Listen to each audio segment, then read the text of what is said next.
प्रधानमंत्री मोदी जी अपना रवैया नहीं बदलेंगे। प्रधानमंत्री मोदी जी के पास दो ही अस्त्र है, एक भय है और भ्रम है। भय वो दिखाते हैं इनकम टैक्स, ईडी और सीबीआई के साथ। देशवासियों ने इस बार कह दिया है कि हम इनकम टैक्स, ईडी और सीबीआई से डरते नहीं हैं। दूसरा जो उनका अस्त्र है वो भ्रम का। देश बदल चुका है, सदन बदल चुका है। आज आप देख रहे हैं कि जब विपक्ष जब अपनी बात उठता है तो प्रधानमंत्री को भी, कैबिनेट को भी अध्यक्ष महोदय से संरक्षण मांगना होता है। मैंने ऐसा नजारा पिछले 10 साल में नहीं देखा कि नेता प्रतिपक्ष बोल रहा है, विपक्ष बोल रहा है और गृह मंत्री उठ के बोल रहे हैं कि हमें संरक्षण दो, हमें संरक्षण दो, हमें संरक्षण दो। वो इंसान जो खुद को भगवान समझता है वो भगवान नहीं, सिर्फ इंसान है। आज एक प्रधानमंत्री को नहीं, आज देश ने एक मजबूत नेता प्रतिपक्ष को चुना है। आज देश ने एक सत्ता को नहीं, आज देश ने एक मजबूत विपक्ष को चुना है। हम आवाज उठाएंगे उन गरीब लोगों की जो आज अस्पताल में लगभग 6-6 साल उनको रुकना पड़ता है। हम बात उठाएंगे उन छोटे दुकानदारों की जिनका दुकान, सालों का दुकान आज टूट जाता है जब एक मंदिर का विस्तार होता है। और मैं आशा करूंगा कि यहाँ की सरकार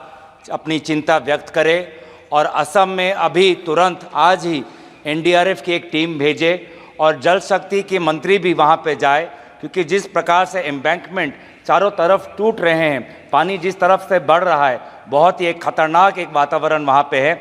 आप भी बिहार और यूपी में देखते हैं कि कितना बाढ़ के और कटाव से लोगों को कितनी परेशानी होती है। और इसीलिए मैं चाहता हूँ कि यहाँ की सरकार असम में होती हुई बाढ़ के प्रति अपनी चिंता व्यक्त करते हुए आज ही एक एनडीआरएफ की टीम भेजे और जल शक्ति मंत्री तुरंत वहाँ पे जाए। मैं शुरुआत में भाजपा के सांसदों और हमारे इंडिया अलायंस के सांसदों और सभी सांसदों को मैं विशेष रूप से अपने तरफ से शुभकामनाएं देता चाहूँगा कि वो इस चुनाव में जीत के आएँ। और विशेष रूप से मैं भाजपा के सांसदों को मैं शुभकामनाएं देना चाहता हूँ, क्योंकि आज इस चुनाव में उनको बहुत कठिनाई का सामना करना पड़ा। इससे पहले दो जो चुनाव हुए, 2024 का चुनाव, 2019 का चुनाव, उन दोनों चुनावों में उन्होंने सिर्फ नरेंद्र मोदी जी के नाम पर वो सत्ता में आए और इस सदन के अंदर आए। लेकिन इस चुनाव में उन्होंने खुद अनुभव किया होगा कि इस बार वोट उनको प्रधानमंत्री नरेंद्र मोदी जी के नाम पर नहीं, अगर आए हैं तो आपके काम और आपके परिश्रम पर आए हैं।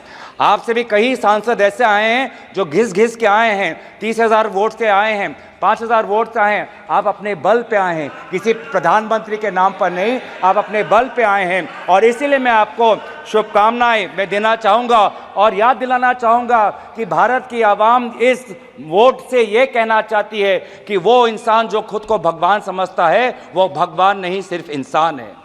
ये संदेश आज देश के जनादेश में हमें दिखाई देता है। और मैं धन्यवाद करना चाहूँगा इस देश के आम नागरिकों का, जिन्होंने आज एक प्रधानमंत्री को नहीं, आज देश ने एक मजबूत नेता प्रतिपक्ष को चुना है। आज देश ने एक सत्ता को नहीं, आज देश ने एक मजबूत विपक्ष को चुना है। और इसीलिए मैं देश के लोगों का आभार प्रकट करता हूं और देश के लोगों को आपके ज़रिए ये मैं संदेश देना चाहता हूं कि आपके होते हुए हम ये संघर्ष जारी रखेंगे। लोकतंत्र को बचाने का संघर्ष, संविधान को बचाने का संघर्ष, पिछले दलित, वंचित, अल्पसंख्यकों का संवैधानिक अधिकार बनाने का जो संकल्प हमने लिया है, हमने ये मुहिम छेड़ी है, ये मुहिम पे हम ये चढ़ते जाएंगे, इस रास्ते पे हम चलते जाएंगे। हम आवाज़ बन के रहेंगे उन देशवासियों की जिनकी समस्या ना आज इस सदन में व्यक्त होती है, ना अखबारों में व्यक्त होती है। हम आवाज़ उठाएंगे उन गरीब लोगों की जो आज अस्पताल में लगभग 6-6 साल उनको रुकना पड़ता है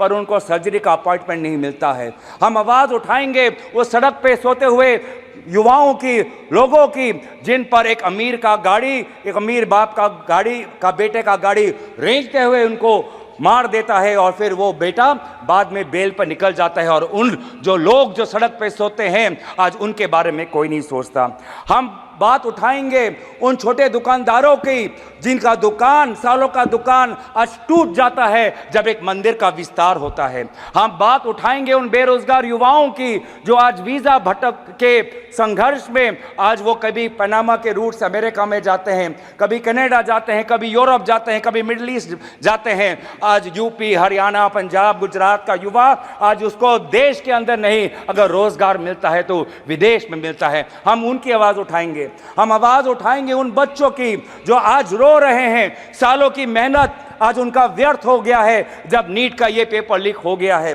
हम बात उठाएंगे उन जवानों की जो आज जम्मू में जिनकी आज शहादत हुई है। हम बात उठाएंगे उन ऑनेस्ट टैक्स पेयर्स की जिनका पैसा आज हम देख रहे हैं कि कहीं बिहार पर पुल गिर जाने पर उनका टैक्स पेयर का पैसा व्यर्थ होता है, तो कहीं एयरपोर्ट का टर्मिनल लीक होने पे उनका टैक्स पेयर का पैसा व्यर्थ होता है।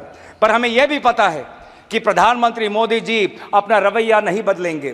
प्रधानमंत्री मोदी जी के पास दो ही अस्त्र है, एक भय है और भ्रम है। भय वो दिखाते हैं इनकम टैक्स, ईडी और सीबीआई के साथ, लेकिन देशवासियों ने इस बार कह दिया है कि हम इनकम टैक्स, ईडी और सीबीआई से डरते नहीं हैं। और दूसरा जो उनका अस्त्र है वो भ्रम का, वो हमने प्रचार में भी देखा। बांसवाड़ा में उन्होंने क्या कहा, बांसकाठा में उन्होंने क्या कहा, और जिस प्रकार से प्रधानमंत्री मोदी जी के भ्रम को देशवासियों ने लोकसभा चुनाव में नकारा, उसी तरीके से आज भी आप राहुल गांधी जी के भाषण पर जो भ्रम फैलाने का कोशिश कर रहे हैं, उस कोशिश को भी देशवासी नकारेंगे। इसीलिए मैं देशवासियों के प्रति मैं बहुत आभार प्रकट करता हूं, क्योंकि देश बदल चुका है, सदन बदल चुका है। आज आप देख रहे हैं कि जब विपक्ष जब अपनी बात उठता है तो प्रधानमंत्री को भी, कैबिनेट को भी अध्यक्ष महोदय से संरक्षण मांगना होता है।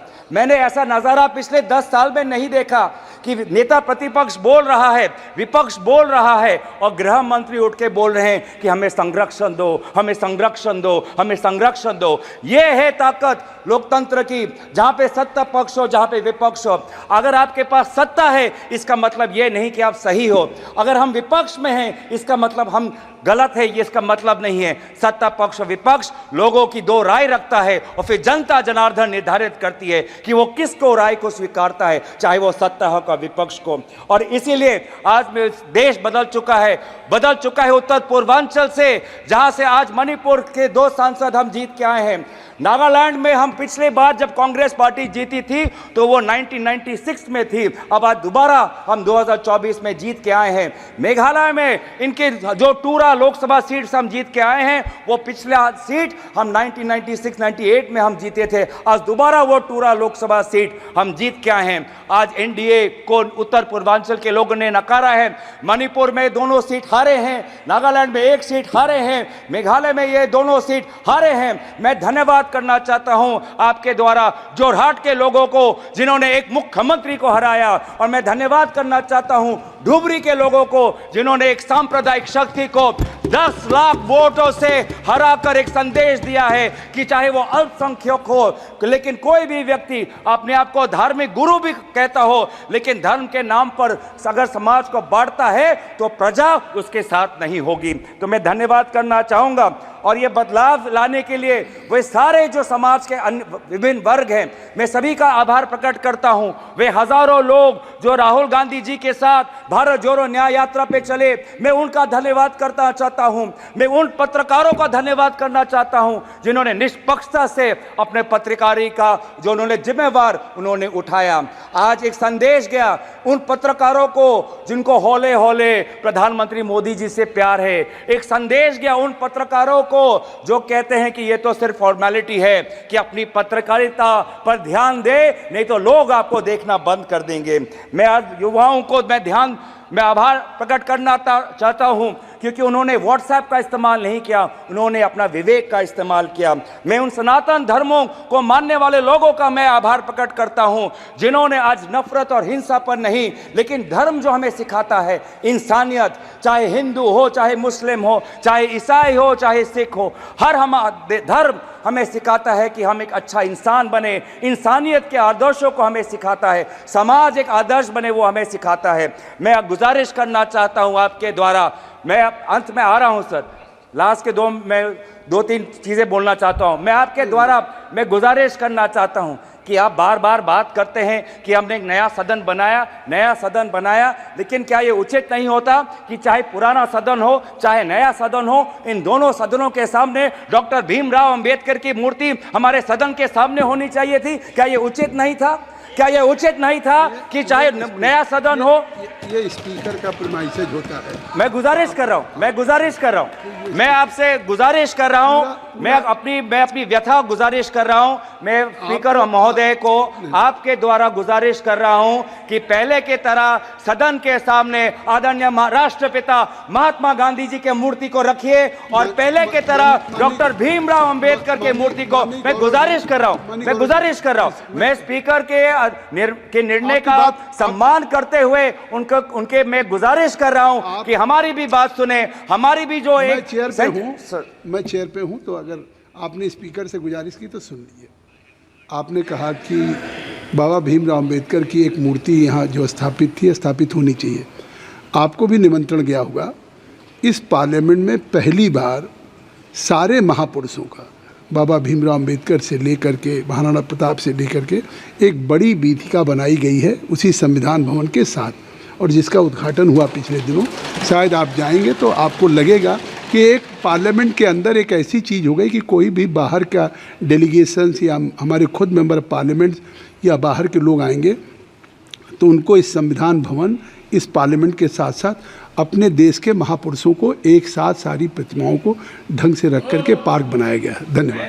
अध्यक्ष सभापति महोदय, मैं बस गुजारिश कर रहा हूं, आप हमारी भी बात रखने, आप सुनिए कि सदन के सामने अगर प्रेरणा स्थल बनाना भी हो तो सदन के सामने जहां पे उनका स्थान है, जहां पे उनके इतने सालों से जब डॉक्टर भीमराव अंबेडकर के मूर्ति को स्थापन करने के लिए एक पूरे देश में एक आंदोलन हुआ था, उस स्थान को एक वजह के से चुना गया था कि वो सदन के सामने हो। क्या ये उचित नहीं है? क्या ये हमारे गरिमा के अनुसार नहीं होना चाहिए कि सदन के सामने जिस हमारे भारतीय संविधान के निर्माता डॉक्टर भीमराव अंबेडकर और महात्मा गांधी जी हमारे सदन के सामने हो? तो मैं दोबारा आपसे गुजारिश करता हूं, हाथ जोड़ के मैं विनम्र आपसे अनुरोध करता हूं कि आप ये दोनों महापुरुषों के मूर्तियों को आप सदन में रखें और अंत में समाप्त करें।